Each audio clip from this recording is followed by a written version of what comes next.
నమస్తే, welcome to Leo. మనతో ఉన్నారు సీనియర్ జర్నలిస్ట్ హేమసుందర్ గారు. సార్ నమస్తే.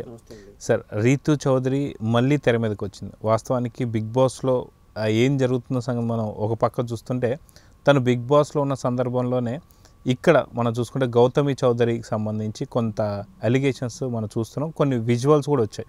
హోటల్లో ధర్మ మహేష్కి సంబంధించి అంటే వాళ్ళ భర్తతో రీతు చౌదరి ఉన్నటువంటి వీడియోస్ దీని మీద ఇప్పుడు రచ్చరచ్చగా మారింది.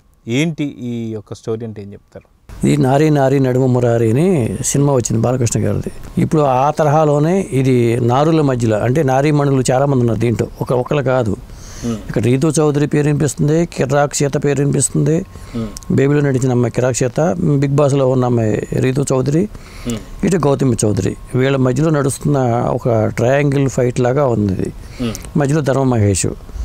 ఇది ఎప్పుడో గొడవలన్నీ కూడా దాదాపు 13 ఏళ్ళుగా ప్రేమ వ్యవహారంతో మేము పెళ్లి చేసుకున్నాము, ఇప్పుడు విడిపోయాము. ఈ రీతు చౌదరికి సంబంధించిన వీడియోలు నా దగ్గర ఉన్నాయి. ఆ రీతు చౌదరి గురించి మా ఆయన కూడా నేను అన్నప్పుడు కూడా అది మచ్చుమోహం ఉందంటూ నన్ను రీతు చౌదరిని కూడా కామెంట్ చేసేవాడు. అలాంటి దాంతో నేను ఎందుకు తిరుగుతానని అనేవాడు అని ఇలాంటి విషయాలన్నీ పాత విషయాలన్నీ మొత్తం తిరగదోడుతున్నారు ఇప్పుడు. దాంతో మీడియాకి ఎక్కేసింది, వ్యవహారం అంతా మీడియాకి ఎక్కింది. ఇప్పుడు ఖచ్చితంగా బిగ్ బాస్ హౌస్లో ఉన్న రీతు చౌదరి మీద అది ప్రభావం ఖచ్చితంగా పడుతుంది. ఎందుకంటే వాళ్ళకు కూడా ఇలాంటి గొడవలు కావాలేమో, ఎందుకంటే ఇలాంటివి ఉంటే ఖచ్చితంగా చర్చించుకుంటే ఎవరు రీతు చౌదరి అనేది అందరూ చూస్తారు. కాబట్టి షోకి వరకు కొంతవరకు ప్లస్ అవ్వచ్చేమో, కానీ మొత్తానికైతే ఆ వ్యవహారం అయితే రచ్చకెక్కిందని చెప్పాల్సి వస్తుంది. అయితే ఇక్కడ ధర్మ మహేష్ వాళ్ళ ఫాదర్ కూడా ఎవరైతే ఉన్నారో ఆయన కొంత మాత్రం ఇక్కడ దీనిపైన ఎవరైతే ఉన్నారో గౌతమి చౌదరి పైన చాలా తీవ్రంగా విమర్శిస్తున్నారు. అదిగాక ఆ గౌతమి చౌదరి గారు బయటపెట్టినటువంటి ఒక విజువల్స్ అంటే ఒక హోటల్ రూమ్లో ధర్మ మహేష్ కావచ్చు, రీతు చౌదరి కావచ్చు, వీళ్ళిద్దరు ఒక రూమ్ నుంచి బయటికి రావడం కావచ్చు, ఇంకో రూమ్లోకి వెళ్ళడం కావచ్చు, ఈ విజువల్స్ అన్ని చూపిస్తే అవును అలా వెళ్తే తప్పేంటి, అలా వెళ్ళడం వల్ల అంతా జరిగిందని చెప్పేసి ఎట్లా అనుకుంటారని చెప్పేసి ధర్మ మహేష్ వాళ్ళ ఫాదర్ అంటున్నటువంటి ఒక కొన్ని మనం చూసాం మీడియాలో. సో అదే కాక మీడియాని బెదిరిస్తూ కూడా ధర్మ మహేష్ వాళ్ళ ఫాదర్ మాట్లాడుతున్నట్టు కొన్ని బైట్స్ కూడా వినిపిస్తున్నాయి, కొన్ని ప్రముఖ ఛానల్స్ కూడా బెదిరిస్తున్నట్టుగా. సో ఏంటి ఎక్కడికి అంటే ఇప్పుడు ఏ తండ్రి అయినా కొడుకుని వెనకేసి రావాల్సిందే. మీరెవరు తీర్పు చెప్పడానికి, మీరేమైనా న్యాయమూర్తులా అంటూ ఆయన మాట్లాడిన మాటలు నేను విన్నా. కాబట్టి తండ్రిగా ఆయన అలాగే ఫైట్ చేస్తాడు. ఇక అంటే వీళ్ళ ఆస్తుల్లో ఇప్పుడు నా ఆస్తుల్లో లాక్కోవడానికి, నా బ్రాండ్ను లాక్కోవడానికి ప్రయత్నం చేస్తున్నారు అనేది ఈ ప్రధానమైన ఆరోపణ. మొత్తానికి ఈ వ్యవహారంలో మాత్రం ధర్మ మహేష్ అనే వ్యక్తి పూర్తిగా కూరుకుపోయాడు. రీతు చౌదరి మీద ఎంతవరకు ప్రభావం పడుతుందో మనం చెప్పలేము. ఖచ్చితంగా ధర్మ మహేష్ అనే వ్యక్తి మీద మాత్రం అతను పూర్తిగా ఇరుక్కుపోయినట్టుగా చెప్పాల్సి వస్తుంది. ఇది ఎటు తిరిగి ఎటు వెళ్తుంది అనేది రకరకాల వ్యక్తులు దీంట్లో ఇన్వాల్వ్ అవుతున్నారు. ఎందుకంటే నేను ఒక బ్రాంచ్ ప్రారంభించదలుచుకున్నాను, ఒక క్రికెటర్తో స్టార్ట్ చేద్దాం అనుకున్నాను. నేను గౌల్ తోటి దిగాకడు అనుకున్నాను. ఈ విషయం ఏమో కిరాక్ చేత నాకు ఫోన్ చేసింది, నేను నీకు ఏర్పాటు చేస్తాను అని, మంచి సెలబ్రిటీని ఏర్పాటు చేస్తాను ఆవిడ ఉంది. అసలు ఆవిడకి ఈ వ్యవహారం ఎలా తెలిసింది, మా ఆయన ద్వారానే తెలిసింది ఇవన్నీ అంటూ ఎడితిరిగి రకరకాల వ్యక్తుల తిరిగి వెళ్ళిపోతుంది. ఇది అంటే అతనికి ధర్మ మహేష్ అనే వ్యక్తికి ఎంతమందితో కనెక్షన్స్ ఉన్నాయి, ధర్మ మహేష్ అనే వ్యక్తికి మరి కిరాక్ చేతికి ఈ విషయం ఎలా తెలిసింది, అసలు ఆవిడ సెలబ్రిటీని ఏర్పాటు చేయటం ఏంటి, ఆవిడ నన్ను బెదిరించడం ఏంటి, ఈ గౌతమి చౌదరి ఆరోపణలన్నింటినీ కొట్టిపారేయలేము. ఎందుకంటే ఇటు రీతు చౌదరితో కానీ కిరాక్ చేతితో కానీ మరి ఇంకా ఎంతమంది ఉన్నారో తెర వెనుక తెలియదు. మొత్తానికైతే ధర్మ మహేష్ అనే వ్యక్తి వివాదాస్పదమైన వ్యక్తి. అతను సినిమాలు చేసేటంటున్నారు, మరి అంతా ఇప్పుడు విడిపోయారంటున్నారు.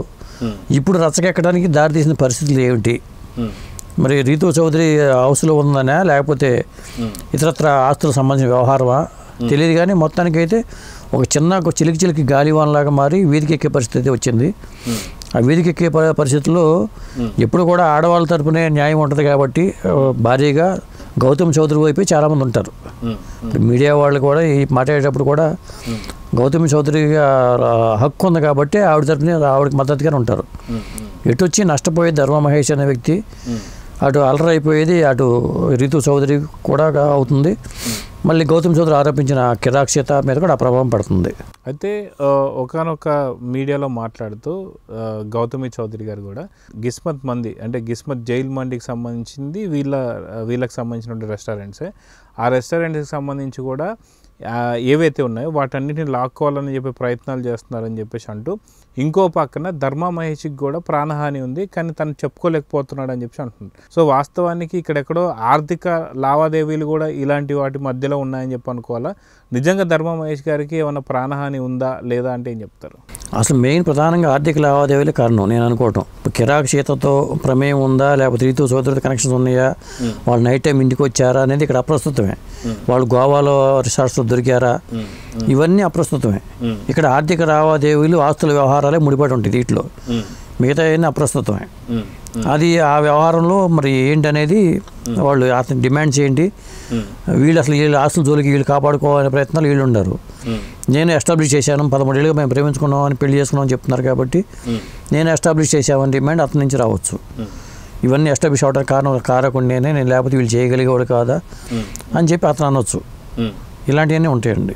అయితే రీతు చౌదరిని, ఈ గౌతమి చౌదరికి సంబంధించిన ఇష్యూ ఒక్కటి కాకుండా పక్కన పెడితే, గత వైసీపీ ప్రభుత్వానికి సంబంధించి జగన్మోహన్ రెడ్డి గారికి సంబంధించిన పిఏ ఎవరైతే ఉన్నారో ఆ పిఏతో కూడా ఒక కనెక్షన్స్ ఉన్నాయని, భూములకు సంబంధించి దాదాపు 400 కోట్లు ఏవైతే ఉన్నాయో ఆవిడ పేరు మీద ఉండేవని గతంలో కూడా మీడియా ముందుకు ఎక్కింది. సో ఇప్పుడు మళ్ళీ రీతు చౌదరి మళ్ళీ ఇంకొక పర్సన్తో, ధర్మా మహేష్ అనే పర్సన్తో మనం చూస్తున్నటువంటి ఒక సందర్భం చూస్తున్నాం. అంటే ఎలా చూడాలంటారు వీటన్నిటిని? అంటే ఒకరితో ఎఫ్ఐఆర్ నడిపిన వాళ్ళు మిగతా ప్రముఖ సెలబ్రిటీలను టార్గెట్ పెట్టుకుంటారండి. సాధారణంగా జరిగేది అదే. ఎవరైతే టెంప్ట్ అవుతారో వాళ్ళందరూ దీంట్లో దింపుతారు. అలా అలరైపోయిన వాళ్ళలో మీరు చెప్పిన అతను కూడా ఉండొచ్చు. అతను కూడా మీరు చెప్పిన సెక్రటరీ ఎవరైతే ఉన్నారో అతను కూడా ఇంట్లో ఇన్వాల్వ్ అయ్యి ఉండొచ్చు. అలా ఇన్వాల్వ్ అయ్యి బయటకు తీగ లాగితే డొంకంతా కలుగుతుంది. అసలు ఎంతమందికి దీంట్లో లింకప్ అయ్యింది అనేది. ఇప్పటికీ ఈ వ్యవహారంలో ఎవరికాళ్ళు భయపడుతూ ఉంటారు, మేము బయటకు వస్తామేమో చూస్తూ ఉంటారు. మరి ఇక్కడతో ఆగుద్దా, వీళ్ళతో ఆగుద్దా ఈ వ్యవహారం, ఇంకా ఎంతమంది బయటకు వస్తారు. పాత ఇవన్నీ పోలీసులు లాగితే మాత్రం చాలా బయటకు వస్తాయి. మరి పోలీసులు అది లాగే ప్రయత్నం చేస్తే మాత్రం కర్లుద్ది, తుట్టంతా కర్లి అసలు వీళ్ళ పాత్ర ఎక్కడెక్కడ ఉంది, ఎవరెవరు అసలు వీలు పెట్టారో, ఎవరెవరితో ఎలాంటి కనెక్షన్స్ ఉన్నాయి అవన్నీ లాగుతారు. ఖచ్చితంగా పోలీసులు లాగుతారు, కానీ బయట పెట్టరు. అది మీడియా ముఖంగా బయటకు వచ్చిన తర్వాత మిగతా వాళ్ళు కూడా దీన్ని లాగే ప్రయత్నాలు చేస్తారు. సో చూద్దాం సార్, మొత్తానికి ఇటు గౌతమి చౌదరి దగ్గర ఇష్యూలు కావచ్చు, అటు వైసీపీకి సంబంధించినటువంటి ఒక డబ్బులకు సంబంధించి, భూములకు సంబంధించినటువంటి డబ్బుల విషయంలో కావచ్చు, మొత్తానికి రీతు చౌదరి పాత్ర ఏంటనేది చూద్దాం. మరి నమస్తే. నమస్తే అండి. Please subscribe to Leo news for more videos.